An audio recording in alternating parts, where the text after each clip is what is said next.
एक बार दो आदमी एक मंदिर के पास बैठे गपशप कर रहे थे। वहाँ अंधेरा छा रहा था और बादल मंडरा रहे थे। थोड़ी देर में वहाँ एक आदमी आया और वह भी उन दोनों के साथ बैठकर गपशप करने लगा। कुछ देर बाद वह आदमी बोला कि मुझे बहुत भूख लग रही है। उसकी बात सुनकर उन दोनों को भी भूख लगने लगी। पहला आदमी बोला, मेरे पास 3 रोटी है। दूसरा बोला, मेरे पास 5 रोटी है। हम तीनों मिल बांटकर खा लेते हैं। उसके बाद सवाल आया कि 8 रोटी 3 आदमियों में कैसे बांट पाएंगे।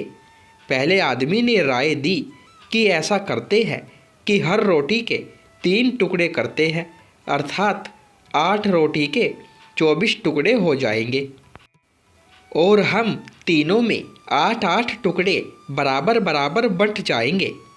तीनों को उसकी राय अच्छी लगी और 8 रोटी के 24 टुकड़े करके प्रत्येक ने 8-8 रोटी के टुकड़े खाकर अपनी भूख शांत की और फिर बारिश के कारण मंदिर के प्रांगण में ही सो गए।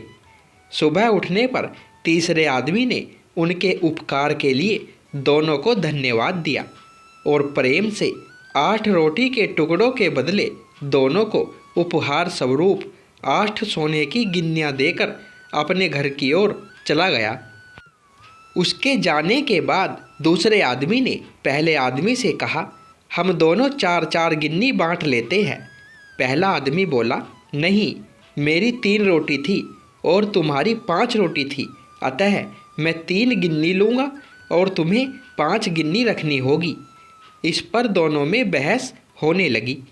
इसके बाद वे दोनों समाधान के लिए मंदिर के पुजारी के पास गए और उन्हें अपनी समस्या बताई तथा समाधान के लिए प्रार्थना की। पुजारी भी असमंजस में पड़ गया।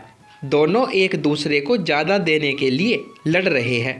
पुजारी ने कहा, तुम लोग ये 8 गिन्नियाँ मेरे पास छोड़ जाओ और मुझे सोचने का समय दो। मैं कल सवेरे जवाब दे पाऊँगा। पुजारी के दिल में वैसे तो दूसरे आदमी की 3 और 5 की बात ठीक लग रही थी, लेकिन फिर भी वह गहराई से सोचते सोचते गहरी नींद में सो गया। कुछ देर बाद उसके सपने में भगवान प्रकट हुए तो पुजारी ने सब बातें भगवान जी को बताई और न्यायिक मार्गदर्शन के लिए प्रार्थना की और बताया कि मेरे ख्याल से 3 और 5 बंटवारा ही उचित लगता है। भगवान मुस्कुराकर बोले, नहीं, पहले आदमी को 1 गिन्नी मिलनी चाहिए और दूसरे आदमी को 7 गिन्नी मिलनी चाहिए। भगवान की बात सुनकर पुजारी अचंभित हो गया और अचरज से पूछा, प्रभु, ऐसा कैसे? भगवान फिर एक बार मुस्कुराए और बोले, इसमें कोई शंका नहीं कि पहले आदमी ने अपनी 3 रोटी के 9 टुकड़े किए, परंतु उन 9 में से उसने सिर्फ 1 टुकड़ा बांटा और 8 टुकड़े स्वयं खाए, अर्थात उसका त्याग सिर्फ 1 रोटी के टुकड़े का था, इसलिए वह सिर्फ 1 गिन्नी का ही हकदार है। दूसरे आदमी ने अपनी 5 रोटी के 15 टुकड़े किए, जिसमें से 8 टुकड़े उसने स्वयं खाए और 7 टुकड़े उसने बांट दिए, इसलिए वह न्याय अनुसार 7 गिन्नी का हकदार है। यही मेरा गणित है और यही मेरा न्याय है।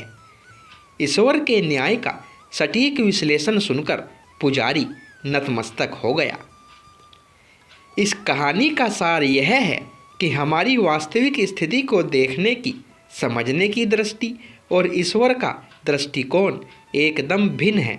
हम ईश्वरीय न्याय लीला को जानने समझने में पूर्णतः अज्ञानी हैं।